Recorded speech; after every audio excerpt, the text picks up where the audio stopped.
Welcome to the show. Welcome to Your Thought Life podcast. I am your host, Michael Anderson. Today we're going to tackle the topic, Be Good to You in 2025. And today we're going to lead in with a very thought-provoking question. And the question is this: when was the last time you said yes to yourself? Not to your boss, not to your family, not to your endless to-do list, but to you. Yes to your joy, yes to your fulfillment, and the things that matter most to you and make you feel the most alive. When was that? I just want you to think about that for just a brief second, because far too often we get caught in the trap of always doing for others. It's like saying yes has become this automatic reflex that we have no control over anymore. Can you guys relate to what I'm saying? Does this happen to you or anyone that you know or love? Well, when we're saying yes to the situations and circumstances that befall us that don't literally have an inroad into us, that's less time that we have to do things that we need to get done, again, that fulfill us and make us feel as though we are alive and embracing all that life has to offer. I know if there's been several occasions where I've wanted to have a quiet weekend, and because someone has asked me within my family construct to do something, I have said yes to that and no to what I really wanted to do. It's not a sustainable model, family, if I can just be really honest and candid about this. Don't get me wrong. I mean, helping, assisting is cool and it's wonderful. It makes us feel good. And it's part of our humanness to do these things. But when it's consistently at the expense of us wanting to do things for ourselves and placing ourselves last, that, again, is not a sustainable model. We have to learn to be more kind to ourselves. We have to learn how to say yes to us and sometimes no to others. Consider this: 2025 could be different if this was the year that you became unapologetically good to you. And that's exactly what we're going to attempt to deal with today. We're talking about how to focus more on your fulfillment, the things that make you feel good, that recharge your batteries. And then also, how do we gracefully say no without offending others and without setting off a guilt trip of our own because we opted to do something for us rather than for someone else? So let's start with the harder of the two. And this has been dubbed the yes trap. Think about this for a moment, family. How much of your time is spent doing things that you don't really want to do? And maybe it's saying yes to staying late at the office because you feel obligated, or saying yes to help a friend move, even though, again, there were things that you had planned for that weekend. It's not that these things are bad. I don't want to set off the whole guilt trip complex by talking about this. But at the same time, we have to become much more acutely aware of why we're saying yes, and if and we should be saying yes in the first place. Because the recipe for burnout is the continuous yes trap. The recipe for unfulfilled lifestyle is the yes trap. We have authority over this. We can take control of this, and we can make this thing go away in this coming year. If you really get granular, the cost is often at our well-being being in the yes trap. Because all the while you're out doing the thing, you're thinking about what you really wanted to do. Your heart's not in it sometimes.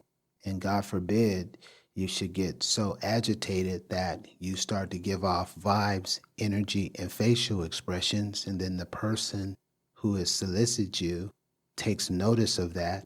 And now you're in this set of circumstances where you got to sort of talk your way out of it. And the things that you're saying to disguise it aren't even factual. I know you've been there. I know you've seen this movie before. Again, for the coming year, we're getting out of the yes trap. I don't want you to end up feeling drained, resentful, and disconnected from the things that matter most to you.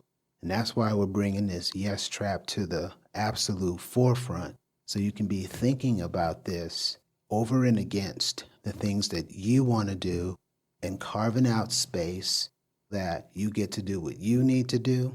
Then you also can assist when necessary, but it's going to require the following, which is saying no.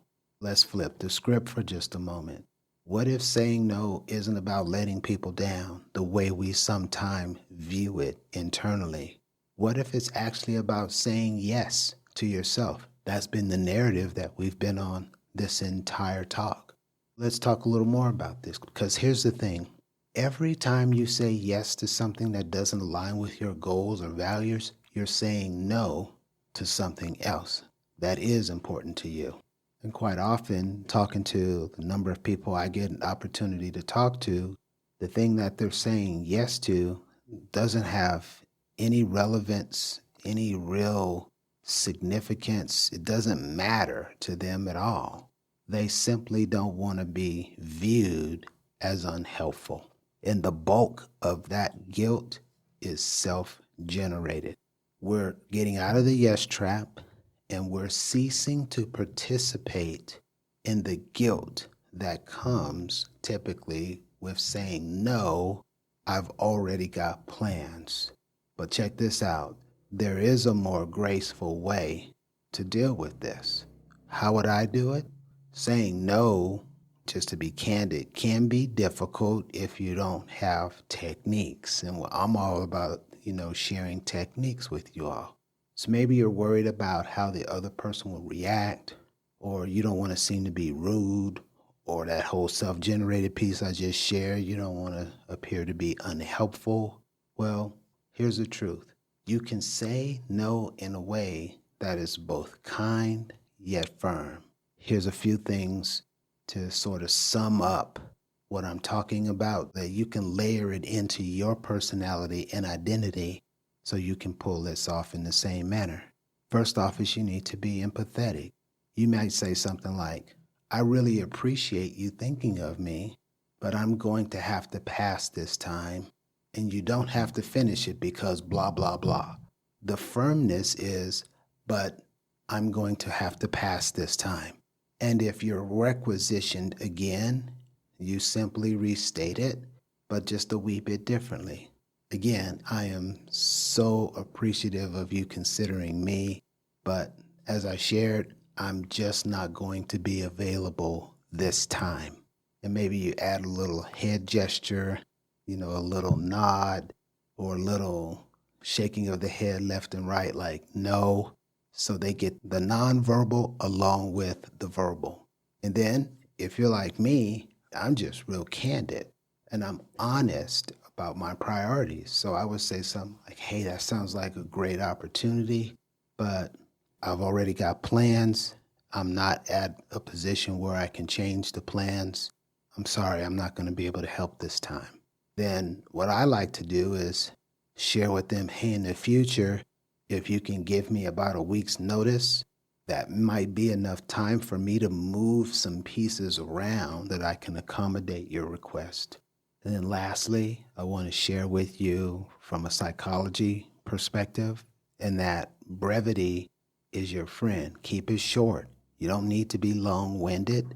You don't need to offer up every reason under the sun. That's not necessary. Be empathetic, be honest about your priorities, and keep it short. You don't have to over-explain, nor do you have a need to justify. This is your day, and this is your time. This is your car. You got to probably drive somewhere, right? Or these are your resources, whatever they're calling upon. is going to require some resources that are wholeheartedly in your sphere of influence. I'm not saying that you're going to be fantastic at this right out of the gate. Some people are naturals. But for me, I learned how to do this over time, and it took practice. Like any of the techniques that we share in this podcast or on this channel, they all are sort of sitting in reserve, waiting for an opportunity for you to practice them. The more that you practice them, the better that you get at it, the more confident you become, and the less guilt has the opportunity to come in and try to grip you, or any other low-level vibration that is trying to attach itself to you so that you change your mind. Now we've talked about saying no. Let's shift gears and talk about saying yes to yourself. What brings you joy? And I'm not talking about, what's expected of you and how you can align with what you're being fed on social media and in other social circles. I'm not talking about any of that stuff. I mean the things that generally light your fire, the things that make you smile, the things that make you happy, the things that contribute over and over to your fulfillment. These are the things that we want to begin saying yes to far more frequently than we have in time past. Maybe that's spending some time outdoors. Maybe that's that hobby that you've had on the shelf for X number of months or years. Or maybe it's just you taking some time each morning to meditate, to really get your day established and grounded with some visualization to sort of rehearse how your day is going to be. Whatever it is that makes you feel good, be your best, have you and your being on point. This is what we want to make a priority in 2025. Start small. Don't throw the whole kitchen sink at this. Start small with a couple of things that you've identified from the episode yesterday, where you've been incredibly thoughtful. You slowed down and you did this calculated research of the things that you want to bring into the new year. If they're big ticket items, break them down into smaller bite-sized pieces that are measurable and manageable that you can bite off and run with. Start with those. I want you to be in a position with this new year where you have a new life. You have things you always wanted to do in the process of being done. No longer are they sitting on the shelf. No longer are they being pushed down. No longer are we saying some other time. Now is the time to begin a process of understanding what those things are, then saying no to some things that really don't matter, that aren't in the zone of they make us happy, they make us feel fulfilled, they help us be a better version of ourselves. Start saying yes to that which makes you feel good, that which contributes to your happiness, that which charges your batteries and helps you achieve over and over and over. So here's the challenge. This week, start saying no. We've got about 28 days until 2025. We want to start these habits in earnest 30 to 60 days before the new year. It's a great time for you to lean into this and start saying no. Start slowing down. Undo that draining effect that you feel. Start saying yes to the things that bring you joy, to the things that make you happy. And if you need support, know that we are here for you. And most certainly, you know where to find me. Thank you so much for joining me on this special episode. I appreciate the time and your attention. Feel free to connect with us on Linktree. The link is available in the show notes. I often like to remind you every single episode, you are enough. You can do it. And you are uniquely equipped to realize your goals. Till next time, take care and be safe.